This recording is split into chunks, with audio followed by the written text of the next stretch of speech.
Maharishi, do all the teachers of transcendental meditation teach the same technique? Yeah, the teaching has been set up in a very, very standard form. What we do is actual practice involves thinking of a word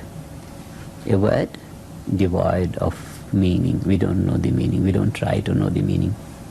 And the principle is that if we know the meaning, then meaning is a static thing. If we say pencil, someone who doesn't know what pencil means in English, he just hears the sound pencil. And someone who knows the pencil, the meaning is static. The sound changes in its pitch. It could be loud sound, it could be low sound.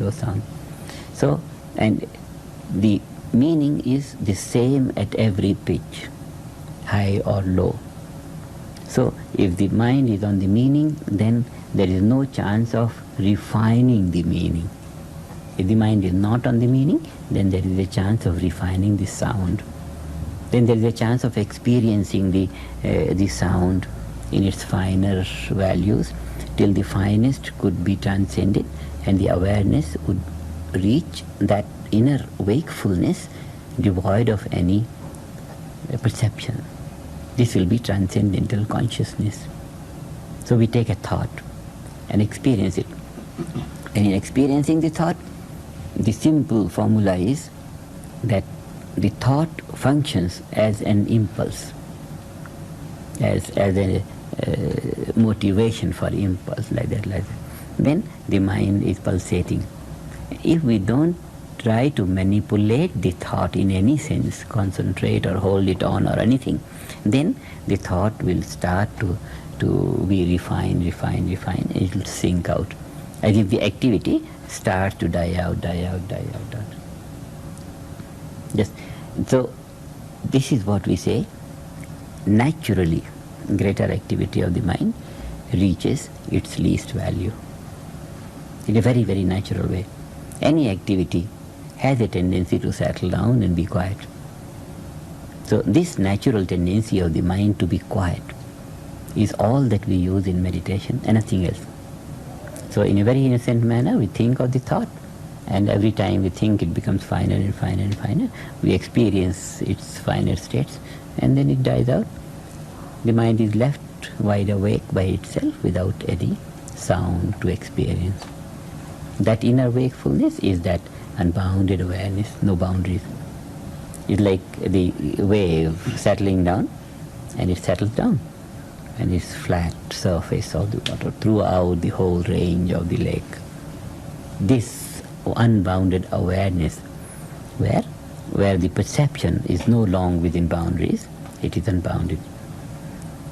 This is a silent state of the mind, and it is so fulfilling that the physiology, having tasted this kind of quietness of activity, it cherishes that. And because it's cherishing to the whole physiology, to the whole experience, physiology tends to maintain that state naturally, even when there are activities like that. So by nature, that state is experienced. By nature, through practice, it becomes stabilized in the field of activity. And once that is stabilized in the field of activity, we have life on all levels, all possibilities, the level of all possibilities, perfect orderliness, and all that we know from quantum mechanics to be the characteristic of vacuum state is experience, becomes one's own personal experience throughout life. That kind of life we want to generate. But one has to have a teacher. One cannot teacher, just by reading. No, by reading it's very difficult. Because to have that effortless thinking, one needs a little verification from the teacher a few times, 2, 3, 4 times, and then one knows what it means to have a thought without effort.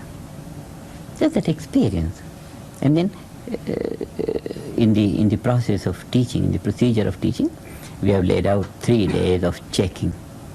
that one experiences, and then the next day the teacher tells him certain things which by experience of years of teaching we have established that these are the points which the beginner must know the first day.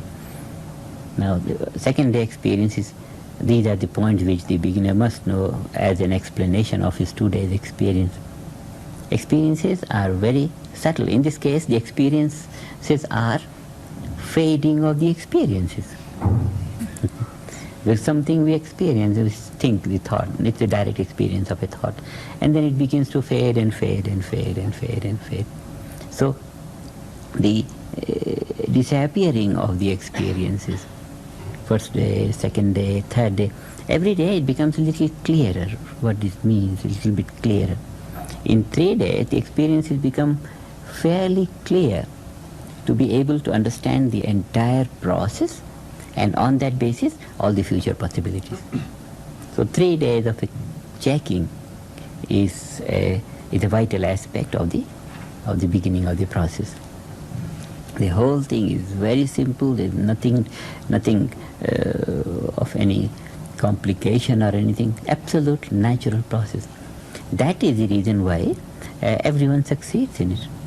Only those 3 days checking, one has understood those points.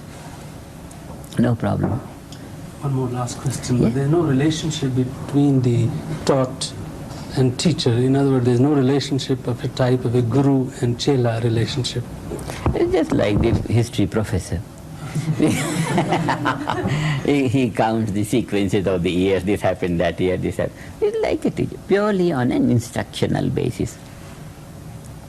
Otherwise, the whole complication is not very scientific.